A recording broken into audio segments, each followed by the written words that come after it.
Hello everybody and welcome back to Expert Examiner IELTS. My name is Glyn and in this video I'm going to give some feedback on Alisher's speaking test. Sorry for the background, it's just so bright at the moment and there's nothing I can do about this light at the moment. So yeah, anyway, let's get into the test. Oh, let's go back. This time it's with Alisher from Uzbekistan. So enjoy. Good afternoon. My name is Glyn. Would you tell me your full name, please? Good afternoon. My name is Alisher, and my full name, surname is Namjanov. This part of the test isn't judged, right? The appropriate answer. Can you tell me your full name, please? Glyn James. What should I call you? Glyn. That's the appropriate answer. Notice the candidate kind of has difficulty answering the question, what's your name? Would you tell me your full name, please? Good afternoon. My name is Alisher, and my surname is Namjanov.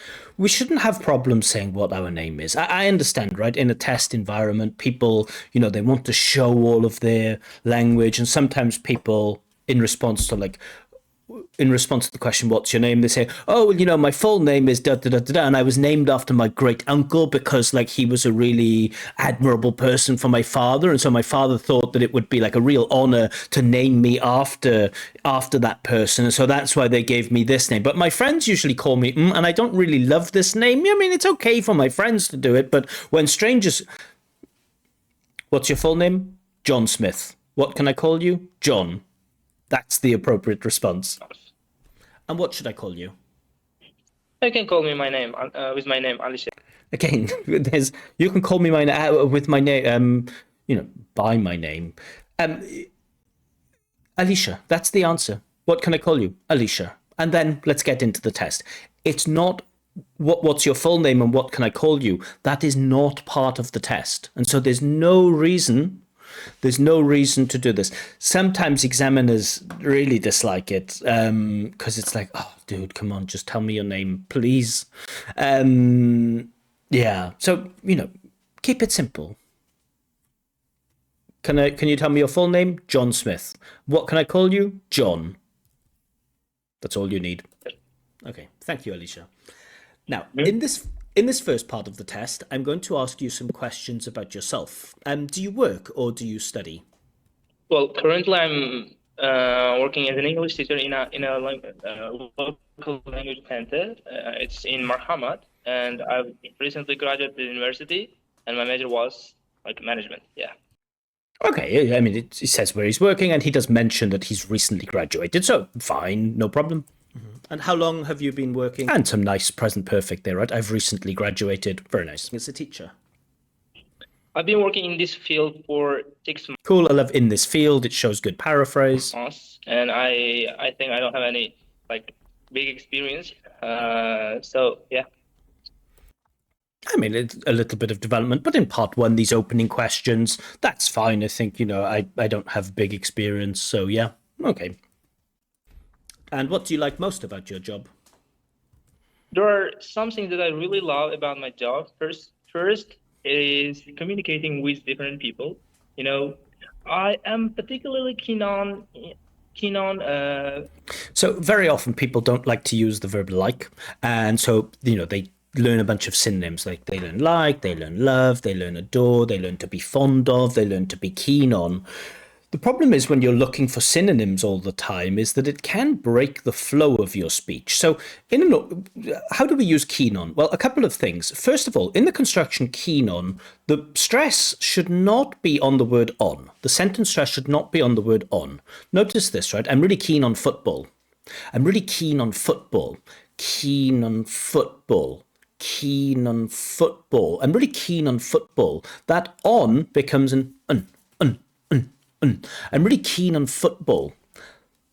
That's where it should sound. And there should be no break between I'm really, pause, keen on, repetition, keen on football. And I think the candidate does have this. It's noticeable.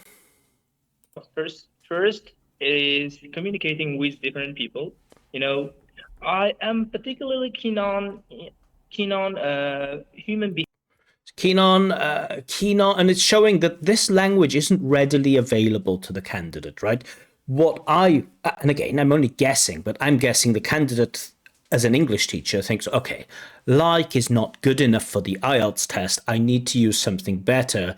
Okay, let's learn a bunch of synonyms. Let's learn keen on, but keen on doesn't come as quickly to the candidate as a verb like. I really like working with people. I really keen on, and so that focus is on that keen on, and then that affects the fluency and it affects the pronunciation because the sentence stress is off. Behavior. That's why I love communicating with other people to know their to do some research on their behavior. So, and also I It's a really complex answer, right? It's a nice answer, he likes working with people, doing research on people, but it's a kind of maybe it's a little bit too complex for the IELTS exams. Like, why do you like being a teacher? It's because I like to do research on people. It's a bit odd. allow being really social person. That's why and I think my job allows me to communicate or to make a whole conversation with other people from different places and My job allows me to communicate and make a whole conversation with other people. The coherence is just a little bit weak, because the candidate is trying so hard to activate language. The coherence is falling down a little bit. different backgrounds. So that's why I love my job. Now let's talk about text messages. How often do you send text messages? Quite often, I always send my mails and like my chats by texting with others. I always send my mails and my chats by texting with other people. What does that mean? I always send my chats by texting with other people. And again, it feels like the candidate is trying to activate a lot of language, like mail and chat, but I still don't know what it means. I send my chats by texting with people. Yeah, keep it easier. I always send text messages to my friends. That's fine. People. I almost text with my friends, with my colleagues, with my boss. It's more convenient just calling or So convenient has this v sound. We know many candidates in Uzbekistan have problems with their vuz. Their vuz often sound like was. So convenient. I'll just play that back again. You can hear that convenient. Just listen again. colleagues, with my boss. It's more convenient just calling I mean, there's a slight hint of a v there, convenient, but it seems like the v sound is being produced by the lips. Convenient. Maybe it sounds a bit of a w or a bit of a b, but not quite a v. It's only a small thing, but okay. or like instead of rather than video calling. So it's chaotic, isn't it? The fluency here is chaotic. Notice the chaos Rather here. than video calling because it you can I think you can express your opinions, your like feelings by Just go one more rather time. than video calling colleagues with my boss. It's more convenient just calling or by like It's just chaotic. I know when people are stressed, they find it difficult to kind of sit back, relax, and use the English that they know in a nice, controlled way, not speaking too quickly, not worrying about trying to activate every bit of language. Yeah, I send a lot of text messages. I do it both for work and also when I'm speaking to my friends. Like, my family live quite far away, so nowadays most of my communication with my family is done by text messaging. Nice, relaxed, controlled, not chaotic, easy to understand. instead of rather than video calling because it you can I think you can express your opinions, your like feelings by texting Okay, express your opinions. I like this collocation. Express your opinions and your feelings. Nice. or writing your messages. So that's why I think yeah, that's it. Couple of times with it. So yeah, that's it at the end. I don't like it when turns finish with, so yeah, that's it. I feel like, in conversations, when I speak to people, when I've finished my turn, I don't say, so yeah, that's it. When my friends say, what did you do yesterday? I don't say, oh, I watched snooker and then I watched Mark Williams. He won in the final. And then in the evening, I watched some football and it was really interesting because Barcelona played against Inter Milan and it was 3-3. So, yeah, that's it. I you know, turns should end in a bit more of a natural way. And again, the candidate seems to be trying to pack too much information into all of these questions. Remember, the IELTS test lasts for 11 to 14 minutes. We don't have to pack all of our answers with so much information. Simple, easy to understand answers, that's always the foundation of a good performance in the IELTS speaking test. And once you can answer questions directly and naturally, then you should work on a little bit of development. And after you've got that development, then you can think about, strategic areas where you might want to drop in a couple of nice bits of vocab or a couple of nice bits of grammar. I think, good users of English will automatically do this over 14 minutes when you have a range of different questions. Naturally, you'll drop in bits of grammar. You don't need to work so hard. It shouldn't be on the front of your mind like, what grammar can I activate? What vocab can I activate? And I get the impression that this candidate is approaching this as like a test to show off as much language as possible, and it creates chaos a little bit in his mind. I know the candidate speaks English very well. I know the candidate knows English very well. I know this, but in the test, he's trying too hard. And do you have a favorite messenger service? Yeah, I use Telegram most of the time. It's really convenient because there are a lot of things. Like you can do a lot of things in Telegram because it's not only about like chatting or video calling with other people. It allows you to do some. Okay, it allows you to do something, nice complex structure. You can also open your channel and Again, so many reformulations, right? These reformulations, they are a killer for fluency. so most of the people nowadays use diaries to write their own notes, everyday notes. But when it comes to Telegram, it allows this opportunity because you can just open your private channel and use it as a diary. So yeah. And what do you think of newer features like sending voice notes instead of text messages? I would say it's going to be really convenient because Why it's going to be really convenient? Are we talking about present or the future here? I say, what do you think about these new features like voice notes? Now, these are not features that are coming in the future. These are features that we have now. They've been around for a while. I want you to tell me what you think of them. And candidate says they're going to be convenient, but without any obvious reference to the future. sometimes when we are on the go, it's going to be really hard. And again, notice this, when we are on the go, it kind of stands out because psychologically the candidate is saying, examiner, I know the expression on the go. And what we see with C2 learners is that they use things like on the go naturally in their speech. It doesn't stand out. They say, oh yeah, when you're on the go and you can't really write anything, then it might be better to send a voice note.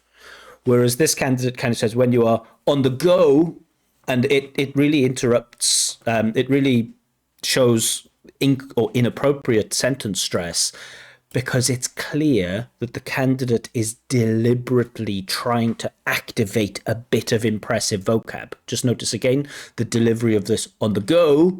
Because sometimes when we are on the go, it's going to be really.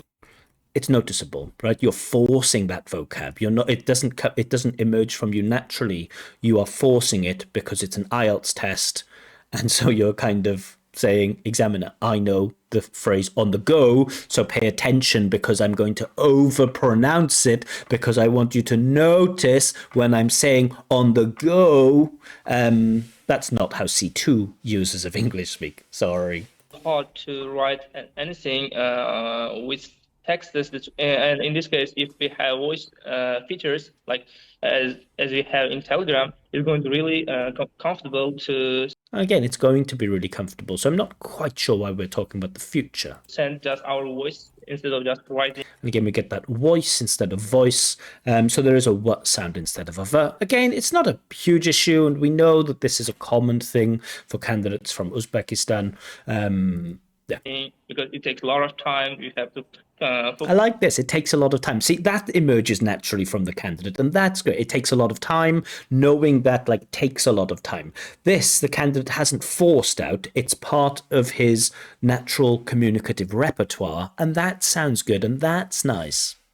On what you're going to say, but when you're speaking, when you're sending your voice, it's going to be much clearer and much easier. And now this answer just goes on for too long. You know, what do you think of new features like voice notes? Yeah, they're really convenient, actually. You know, like if you're on the go and you don't have an opportunity to send a message, you can just send a voice note and it's really nice. And on top of that, you know, sometimes it's nice to hear your friends' like tone of voice and things like this. So yeah, I'm in favor of it. Fine, cool, next. Yeah. So yeah. And again, we end it with so yeah. So we get a long turn. It kind of coherence falls down a little bit, and then we get again at the end. So yeah. Now let's talk about dreams and sleeping. Do you often dream at night? Most of the time, I got some dreams. I've got some dreams. I have some. Again, do you often dream at night? Talks about the present. Most of the time, I got some dreams. Seems to be in the past. It really links to it. They really link to my everyday situations. Like whenever whatever I see every day. So the question is, do you often have dreams? Right? Was that the question? Not what? How are your? What are your dreams about? I think that was the question, wasn't it? Everyday situations. Like let's. I just most want, of the time. Sorry, I need to go back. Yeah. Now let's talk about dreams and sleeping. Do you often dream at night? Cool. Right. So I don't know if I dream any more than the usual person. Probably I can say, I don't know, maybe like 3 or 4 times a week. I don't know if that's often or not. That's it. Everyday situations, like whatever I see every day during the day. Again, there's chaos, right? It takes the candidate, 2 or 3 attempts to say what he wants to say. Everyday situations, like whatever I see. Whenever I see. Every day during the day. Every day during the day. So there's always a conflict there. The candidate says something and then wants to correct, and then says something and then wants to correct. There's too much self-correction here. For example, my colleagues, if I make a conversation with my boss or with my colleagues a lot. Again, if I speak to my boss, fine. But it looks like the candidate is thinking, I don't like speak to my boss because speak to my boss is 2B1. So I'm going to change it to make a conversation with. But it's going to take me a bit of time. If I make a conversation with my boss, just use speak to. That's the thing that I dream of at night. So I think it's really linked to my psychological and mental process. And yeah.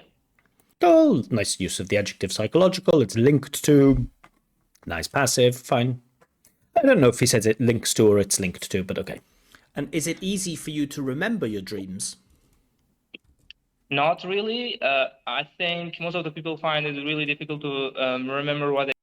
Yeah, but focus on you. Don't worry about most of the people. Let's talk about you. They saw in their dreams. The same goes for me. Okay, so cool. I love this. The same goes for me. Absolutely love it. Amazing. The same goes for me. Love it. That's natural. Yeah, that's it. Bit short of an answer, and again, yeah, that's it. So I don't like this constant ending terms with yeah, that's it. Yeah, that's it. Yeah, that's it. Doesn't seem to be a natural way to end. Turns should come to a natural end without the signpost, without the stamp that says, yeah, that's it. And can you remember any unusual dreams you had as a child? Yes, I had a dream of. Cool, so hits the past simple. I had a dream. Nice. really unusual and terrible situation when I was a child, and I dreamed it more than twice. Kind of says dreamed, or maybe it said dreamed it. I don't know. Okay. More than one, I mean, once. So And notice again the self-correction. More than twice, more than one, I mean, more than once. And it's like, again, it takes him 3 attempts to say the one thing. I think I can vividly, I mean, Again, that problem with the vividly. clearly remember that dream. It was about like my death, so it was really clear, yeah. Yeah, dreams about death. Yeah, they are very, very easy to remember. I'm with you on this, brother. All right, thank you. Okay, so thoughts on part one. Now, for me, it's clear that the candidate knows English very, very well. Maybe the candidate has over prepared for this IELTS test and has gone into it with like, I'm going to do everything. I'm going to show them everything. It's kind of, it's almost like, to give an analogy, it's like I've hired a chef and my favorite food is boiled potatoes and broccoli. And I don't like any seasoning. I don't like salt. I don't like anything. I just want boiled potatoes and broccoli. But this candidate has come with like a big suitcase full of all of these different herbs and spices all over the world. And he's tried to use absolutely everything that he has. And I'm just thinking, I don't really like what you've given to me. Sure, not everyone knows the stuff that you know, but at the end of the day, I want my potatoes and broccoli. I don't know if the analogy works. The point is, the candidate knows English very well, but see, there's too much chaos in his speech.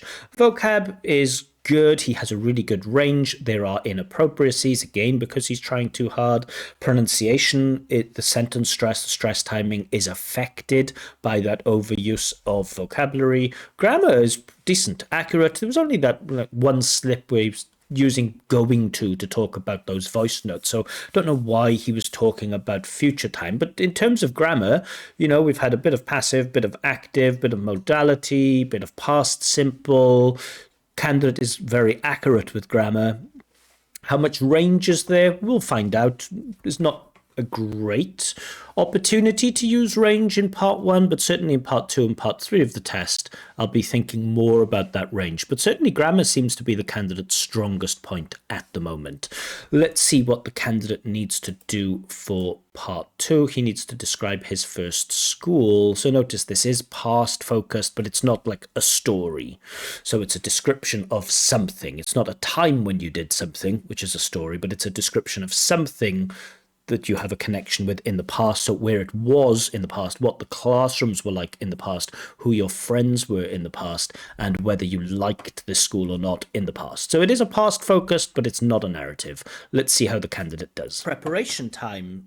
Give your talk and I'll let you know when the time is up. Can you start speaking now, please? Yes. Now I will talk about the place that I went as a school. Now I will talk about the place that I went at a school. Went as a school. Went as a school, went at, I don't know what that means. I will talk about the place that I went at a school, that I went as a school. I don't know. It was in my village. It's called, Again, we get that village instead of village. call it our Called instead of called. That's the other, most common pronunciation inappropriacy with candidates from Uzbekistan. Many of them pronounce their v as a w, and many of them pronounce their eds as id every time. Now in English, ed verbs are very common, but they have three different pronunciations. Sometimes they are d, like called. Sometimes they are t, like watched. And sometimes they are id, like wanted. But there is a tendency in Uzbekistan for users of English to pronounce all ed verbs with id. Called, watched, washed, embarrassed. Not just ed verbs, but also those participle adjectives too. Yeah. Or it's called 27th. Its number was 27th. And again, there's chaos. I want to know. I don't know what it's called. Listen. and as a school. It was in my village. It's called It's called 27th. Its number was 27th. It was when Its number was 27th. I guess in Uzbekistan, maybe they have a tradition of schools have numbers instead of names. But, mention that. So my school didn't have a name, but, it had a number. So schools in Uzbekistan generally have numbers. So my school was, school number 27. In a controlled, clear, relaxed, not rushed. Candidate speech is a little bit fast. when I first saw that building, it was really huge and really gigantic, I think. It was really huge and really gigantic. It was really huge and really gigantic, I think. It was huge and gigantic? Again, is this just like, hey, examiner, I know the word huge and gigantic? The examiner doesn't care how many words you know. I mean, okay, range is a part of it. The examiner just wants to see that you can use language in their natural contexts. And when we describe buildings, we don't describe them as both huge and gigantic, right? That's just weird. And I was shocked because that's a very Shocked? Again, is it shocked? Again, it should be shocked, not shocked. first time that I'm entering this kind of big building, and also I was also excited to study there. And when it comes to the classroom's appearance, it was like traditional. It was traditional. We have got some paintings on the wall. So it was, classrooms, they were, not it was. They have got some paintings on the wall. Now, have got, of course, it sounds like present perfect, but its function is to describe, have got, like I have just got an email, that's present perfect. But when we talk about have got for possession, like I have got a phone, I have got a wallet, I have got a cup of coffee, the meaning here is present, not past, right? I've got a brother, that's present. Now, this is what were the classrooms like. Candidate says it has got a painting. That's not past time. And visited some posters about like on Candidate is speaking far too quickly, and it puts a strain on the listener to keep up. So coherence is lost because of the unnaturally fast pace of the speech. posters. We can see like some our ancestors what they did. We can see our ancestors. What was that? We can see like some our ancestors what Some of our ancestors. they did. And ancestors, sorry, not ancestors. Some of our ancestors. Ages, their name, so that kind of things. And in a room, Those kinds of things, maybe. in a traditional classroom, But it's difficult to make grammar corrections because the candidate speaks so quickly. It's really not easy to pick out exactly what the candidate is always saying. we have got more than 25 students. We have got more than 25 students. Again, we have got more than 25 students is a present time construction. You're supposed to talk about the past here. So now I'm thinking, grammar in part one, I thought maybe the grammar was 8, but I do feel like this stands out as a systematic error, that the use of have got, the candidate is using it to describe something in the past, but have got is used to talk about the present. And so for me, that does stand out as a systematic error. And so that, means we go from 8 now to a maximum of 7 for grammar. We all studied at the same time. And I think it was really difficult, and it was sometimes really challenging to focus on and to make the students listen. Again, focus on, focus on. It was really difficult to focus on. That on shouldn't stand out. And if we want focus on, we need an object, right? It was really difficult to focus on our subjects. And so on focus is followed by a prepositional object, right? Focus on something. It's not focus on. I find it difficult to focus on. I find it difficult to focus. I find it difficult to focus on my subjects. I'm listening. I'm listening to my brother. I'm waiting. I'm waiting for the bus. So focus on, again, this is typical of teacher speak, because as teachers of English, we want our students to notice prepositions. And so when we're in the classroom, we overpronounce our prepositions because we want our students to hear them. Because in natural speech, you just won't hear them. What are you doing? I'm listening to the radio. You don't hear that too. What's wrong? Oh, I'm afraid of spiders. I'm afraid of spiders.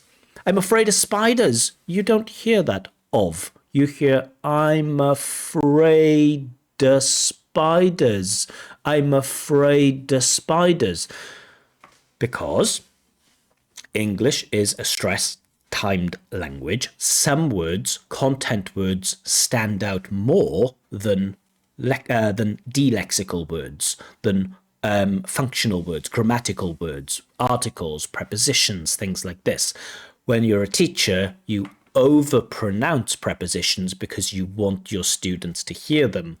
But if we want to speak with natural stress timing in English and natural sentence stress and good connected speech, we can't overpronounce those prepositions. Continue to the teacher, so I struggled to learn in this class. Then anyway, I moved another school. Then again, it's just chaos. Just listen, just notice again. Is it focused and intentional or on topic? Just notice.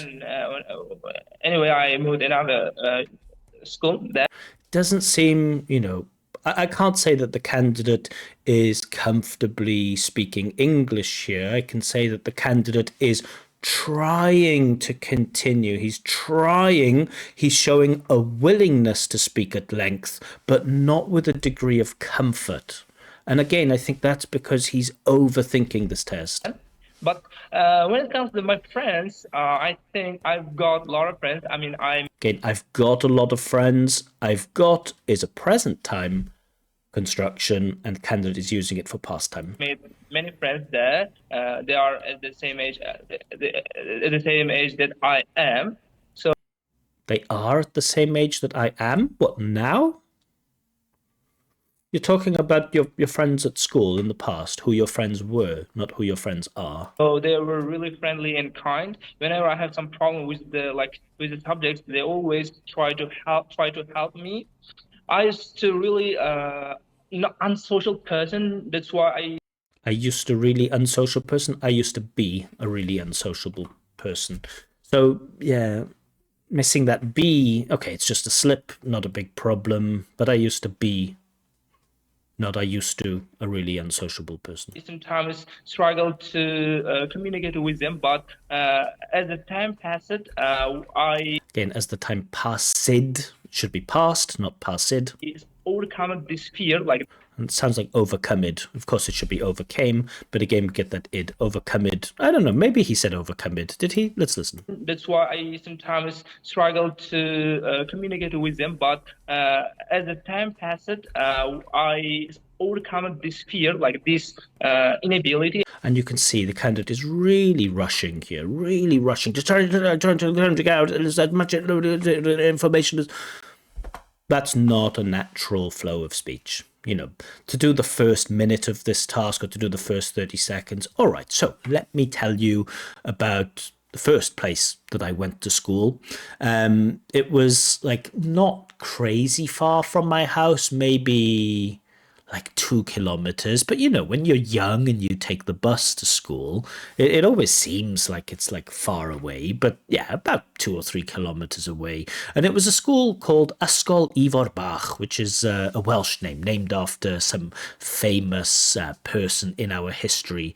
Ifor Bach means little Ivor, and basically it's some interesting character in Welsh history. So the classrooms, they were tiny. Again, at the time when you're a kid, it seems like everything was big. But I went back there, about 15 years ago. And one of the things I noticed was just how small everything was. You know, they had these tiny little desks with these tiny little chairs, obviously for kids, because, you know, at the age of 4, I couldn't sit on a chair designed for adults. But, you know, the classrooms were always like really colourfully decorated, and the teachers always put the students' work on the walls. And I think, you know, that was nice. My friends at the time, of course, they were my classmates. I remember one kid, like Corey Roberts. He was so funny. Like, even at the age of like 4 or 5, I remember that he had this like amazing sense of humour. And the other kids, they were the kids that I grew up with, like Matthew Herring and Damon Bowden. And, you know, we used to play football and run around and play tag and play games like this. That's all you need. Just calm, relaxed, clear, intentional sentences that deal directly with the prompts. We don't need to overcomplicate. We don't need to overthink. Okay. And I made a lot of friends there. First school. So we're getting into part 3. Again, the things in part 2, exactly the same as the comments in part 1. Candidate seems to be trying to overuse vocab. A couple of systematic mistakes in part 2 for grammar, which is disappointing. Pronunciation generally is fine, but because the candidate speaks too quickly and because the candidate kind of puts the wrong stress on words, it can't say that the chunking is always appropriate. But, you know, generally easy to understand, and there are some aspects of good intonation and connected speech. So, you know, I think he's okay for the 7 for pronunciation, grammar, and vocabulary. I just don't know if I can award that 7 for fluency and coherence. Let's see how he does with topic development in part 3. Let's talk about education more generally now. First, let's talk about primary education. What kinds of things do children in your country learn in primary education? In primary education, most of the schools, in most of the schools' curriculum, there are some basic school subjects, and I think they are not like really academic. Like they teach Tell me what they are. students how to count, how to like speak, or how to write. Cool, yeah. And most of the most of the people learn how to. I mean, the alphabet Now we get into this chaos again, this self-correction. means like letters. So yeah, that's it. Again, so yeah, that's it. Answer is a little bit underdeveloped, but that's okay. It's just the first question. I don't like again that we end with, so yeah, that's it. And what do you think might be a difficult thing about being a primary school teacher? I think the most difficult thing is controlling the children, because at primary school, of course, the kids are very young and it's very difficult for them, you know, to respect authority sometimes. And of course, you don't want to shout at the kids because that will make them kind of afraid. But at the same time, you can't just let the kids kind of run around, and kids can sometimes be quite destructive. Simple, easy, on point. There is something that most of the primary schools struggle to do during their classes. For example, Primary school or the primary school teachers? you know, there are a lot of small children that sometimes to make them obey what you're saying is really difficult. Okay, to make them obey what you're saying. I don't know if you can obey what somebody says. You can obey the rules.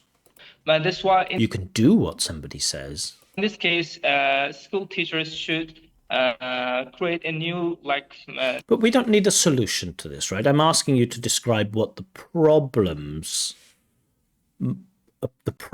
of a primary school teacher might be. We don't need to offer solutions here. strategies or come up with new ideas to make the children listen to them, Well, to make the children listen to them, make somebody do something, good grammar. which make their lessons more meaningful and like unforgettable. For example, What does it mean? To make their relationships more meaningful and unforgettable. The task here is to describe the difficulties that primary school teachers might face. That's the task. It's not offer solutions and tell me how to make relationships more meaningful and unforgettable. So when I was studying at university, I was really unobedient person. Like When I was studying at university, why is that relevant? Why, when you were studying at university? student, and most of my classmates were like me. So at that time, our first teacher came up with really great idea to engage us into what she was like teaching. And again, so the focus of the candidate's answer here is how can primary schools, how can primary school teachers connect with their pupils or their students better? But that's not what the question was. So that's why I think the one of the most important thing when to solve this problem or to overcome this difficulty is that school teachers should create new engaging strategies that make students obey or yeah, that's it. We're off topic. Now, in some countries, children start primary school at the age of 4. In other countries, they start much later at the age of 8. What do you think is the best time or the best age for young people to start primary education? Is it 4? Is it closer to 4 or is it closer to 8? And why? That's what I want here. Oh, I think the younger the better, or I think it's better not to send them when they're too young, better when they're like 7 or 8 because that's what we want. Uh, It really depends on the situation. I mean, if it's okay, like sometimes we have to give our children some freedom to create their own life or to. Okay, should we send kids to school? Should we make kids start school at the age of 4 or 8? It depends on the situation, and sometimes we have to give the kids the freedom to do something in their own life. I don't know exactly what to say about it. It's a really difficult question. So I think we should send kids to school closer to the age of 7 or 8 because I think it's just so difficult when kids are 4. Like, I don't really think children at the age of 4 can really comprehend academic subjects. I think it's okay to send them to nursery and to give them some experience of spending time with other children. But I think for school, where the primary purpose is, teaching, giving children education, I think 7 or 8 is more appropriate. On topic, direct, easy to understand. let me think a little bit about it. So I think letting children to finish their Letting children finish, not to finish. But finish? What is this finish? Question is, at what age should they start school? At the age of 4 or at the age of 8? It's a really difficult question. So let me think a little bit about it. So I think letting children to finish their school at the age of 7 Finish school at the age of 7 or start school?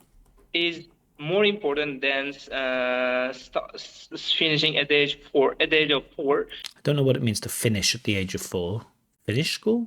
because when the children turn to this age, Turn this age, not turn 2, but a good vocab. Like, I love this, like to turn 6, to turn 7, to turn 8, but it's without preposition to. they can behave themselves. They can behave themselves during the class, and Cool, like this, behave themselves, nice. they can focus on more on the subjects that they are learning. But when it comes to the people who are under the age of 7, they cannot learn properly. Okay, so now we're getting to on-topic stuff. Cool. It took us a while to get there, but you're finally on topic. Cool. They don't know how to behave themselves in classrooms. So it also creates it also leads to some problems It also leads to some problems. which may be really difficult for like school teachers. So I You can hear that hesitation, which may be really difficult, but okay. think one of the most important thing. I mean, the most Okay, important thank thing. you. Thank you. Let's talk about secondary. So I have to do this. Sometimes nobody likes doing it, but sometimes when candidates are going on for too long, examiner has to interrupt you. It's nothing personal. It's not a problem. It's probably not going to kill your score. But sometimes the examiner will interrupt you and get to the next question. Or high school education now. What subjects are compulsory in high school education in your country? In my country, there are some important subjects that every student should learn.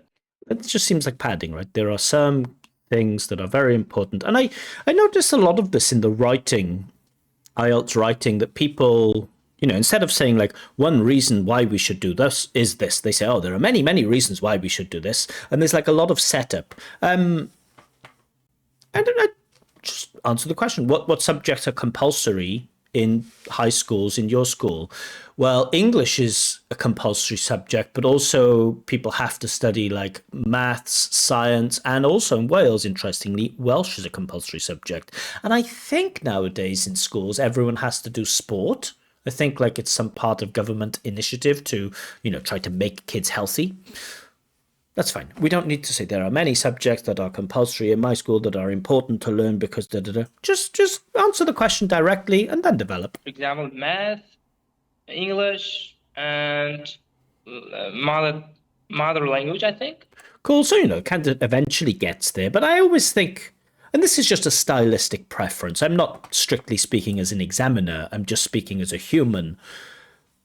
I think the best way to approach the IELTS test is to answer questions directly and then develop, not to add padding at the beginning and then give the answer. So these three are the really compulsory that everybody. I don't know about really compulsory. Compulsory is a binary adjective, right? It's either compulsory or it's not. I don't know if something can be like really compulsory or like more compulsory. Doesn't feel like a gradable adjective. Should master it because they have really huge impact on our lives. For example, if you want to apply for a university, most of the universities require the math knowledge, like mathematical knowledge. And why I'm talking about English, because nowadays English is becoming, gaining a lot of popularity among.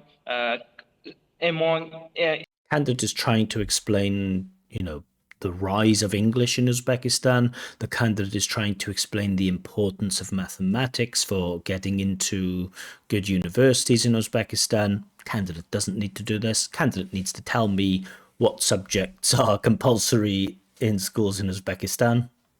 Around Uzbekistan, because our president made a new rule that if a student do not if a student does not, or if students do not, doesn't master one language before graduation, he cannot graduate this school. I don't know why it's he. It should be they, because students can be both male and female, so I don't know about he. But I know in many languages, student might be a noun that is a masculine noun, and so people use the pronoun he. Whereas in English, with these gender-neutral pronouns, if we speak about like a manager or a teacher or a student, because it could be both he or she, we use they, not automatically he. So I think okay, that's why. Thank you. Now, some people say that schools have a responsibility not just to teach academic subjects, but also to teach things like values and good behavior. Do you agree? Yeah, I completely agree with this idea because completely agree with this idea. Nowadays people have only their knowledge. They don't know how to think properly or how to. Seems like a bit of an overgeneralization, a bit of modality, or a bit of hedging, like, oh, some people or a lot of people. I don't know if we can say nowadays people only have knowledge, they don't know how to think. It seems like a bit of an overgeneralization. Think critically, and they lack. Think critically, lovely collocation. Problem-solving skills. They lack problem-solving skills, great vocab. In life, these are one of the most important things, like problem-solving skills, critical thinking. You're speaking too quickly. You're speaking so quickly that you don't even pronounce all of the words like fully. of the most important thing, like problem solving skills, critical thinking, and other skills are one of practical skills. One of the most important. Try to relax, try to slow down, try to speak with more intentionality. Things. So teachers, schools have to add this kind of skills in their curriculum, which can make the students good citizens for society. Yeah. Okay, thank you. That is the end of the test. All right, so strong answer towards the end there. I think that was on topic, a little bit of an overgeneralization, but I think the candidate did made a case for why we should in schools teach things like, how to be a good citizen. All right, so let's get into some marks. Now, I think the candidate is a C1 user of English. I don't think the candidate is a C2 user of English. I don't think the candidate is a B2 user of English. But I have to use not my intuition on what level the candidate is. If this was like a placement test for one of my groups, I would say, yeah, you join the C1 group, you'll be fine. You're fine studying at C1 level. You're a C1 user of English. However, with IELTS, I have to follow the band descriptors, right? I can't just give my impression, my holistic impression. I have to follow the band descriptors. Now, I'm going to go with the other points first, the easier points. Lexical resource 7, you show a very good range of vocab. However, you are forcing too much vocab, and this makes your lexical choices sound unnatural. Oh, it's very huge and enormous. Okay. Sometimes there are some other inappropriacies, like I completely agree this point instead of completely agree with this point. So there are some strange choices with lexical resource. But the problem is that you're overdoing it with vocab. You're trying to force too much, and I would never, I just can't. There was one exception where there was a candidate who was clearly trying to overuse vocab. His name was Max, and I think I gave him a 9 for lexical resource. There are some cases where even when candidates do that, their vocab is it's so good that you just have to award the points. But for me, with 95% of candidates, when they try to force their vocab, I can't give higher than a 7. Grammatical range and accuracy, I think I'm going to go with a 7 here too. So there are some persistent, let's say, mistakes with basic grammar. However, there are also plenty of error-free sentences, and you demonstrate a fairly impressive range. There are systematic mistakes where you use that have got repeatedly to talk about the past. And so when we have those systematic mistakes, again, not going to get band 8 with systematic mistakes. Pronunciation, again, I'm going to go with 7. Despite some noticeable and repeated inappropriacies, I don't want to say mistakes, inappropriacies with the and id. Your pronunciation of individual words, and let's say your phonology. Your phonology is impressive. You show some good signs or some good intonation, but there is a lack of stress timing in places. So for me, you don't sustain that word order, word stress. Sorry, not word stress, sentence stress. And that's partially because you're speaking too quickly. It's partially because you're trying to activate so much vocab. It breaks the sentence stress in your pronunciation. So for me, that results in a 7. Now, the controversial one.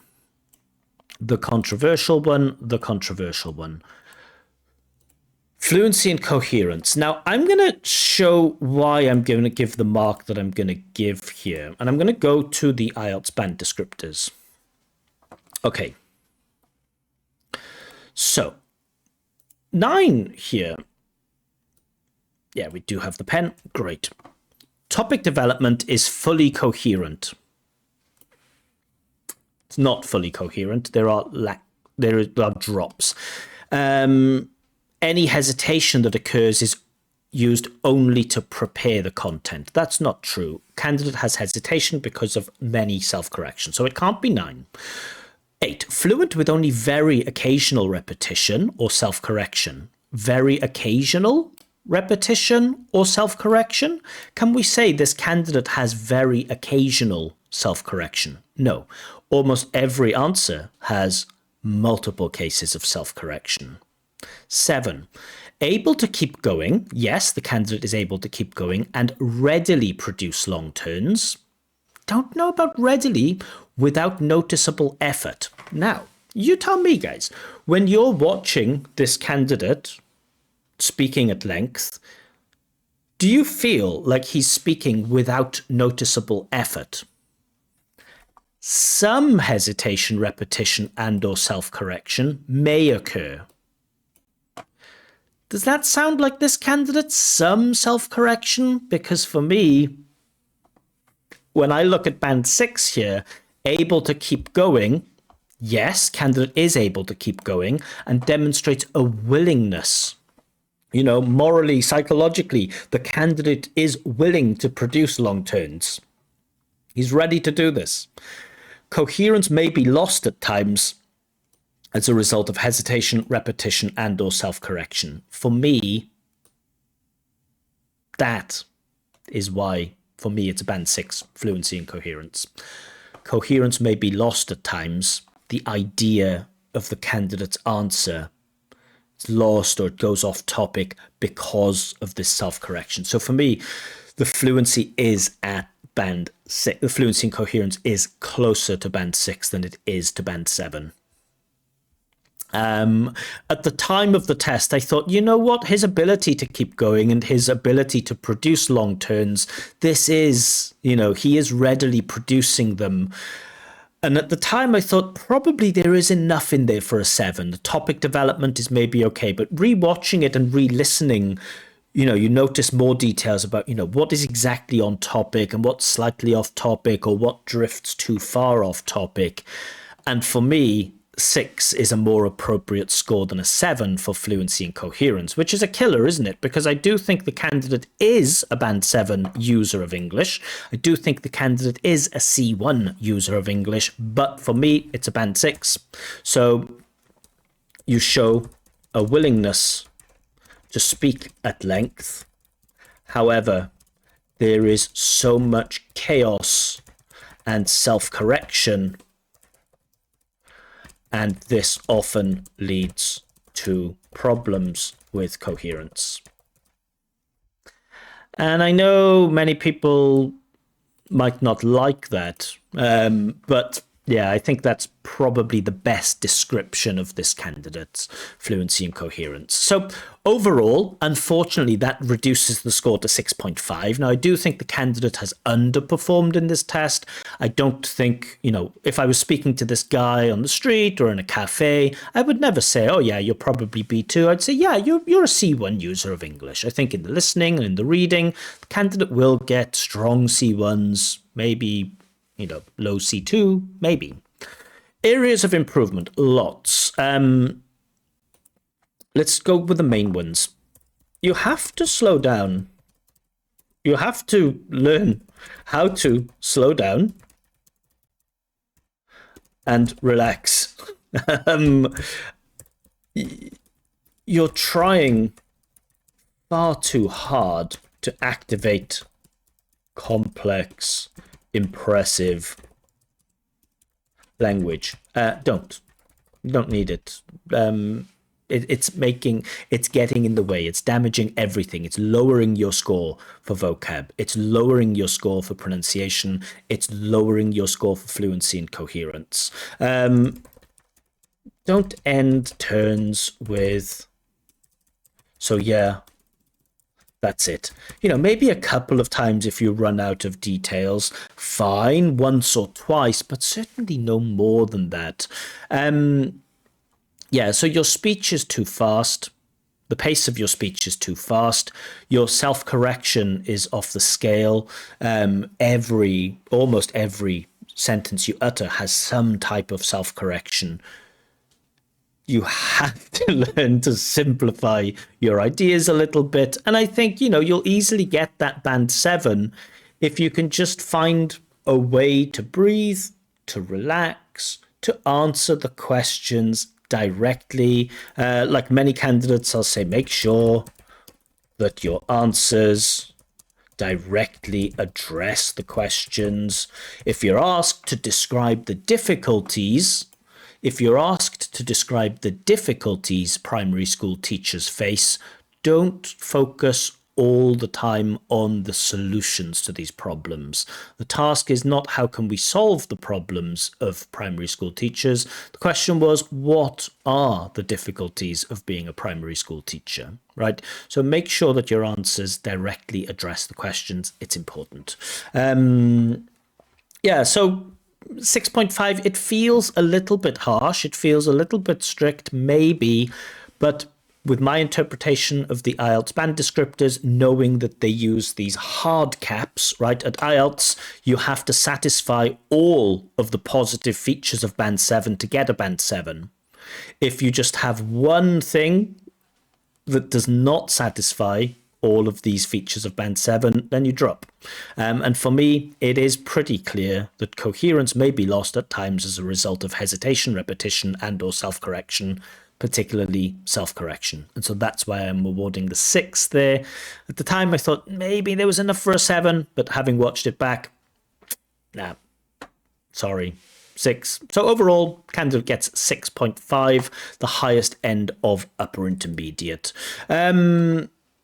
Yeah, so those are my marks. Let me know what you think. Have I been too harsh here? Or maybe you think I've been too generous. Who knows? Candidate knows English very well. In short, the candidate knows English very well, but is trying so hard that it is negatively affecting his performance. But yeah, I expect him in the real test to get 7, maybe even 7.5. Okay, so those are my thoughts. If you'd like your own free practice speaking test with feedback, or if you'd like me to check your IELTS writing tasks, I do this for free by collecting candidates from my Telegram channel, Expert Examiner, but it's kind of like a lottery system. So some candidates get lucky, most candidates don't. If you want to guarantee a speaking test or a writing check, you can pay for one. Information on how you can pay for it is given on my website, expertexaminer.com. A link to that is given also in the description. More videos coming soon, but for now, bye-bye.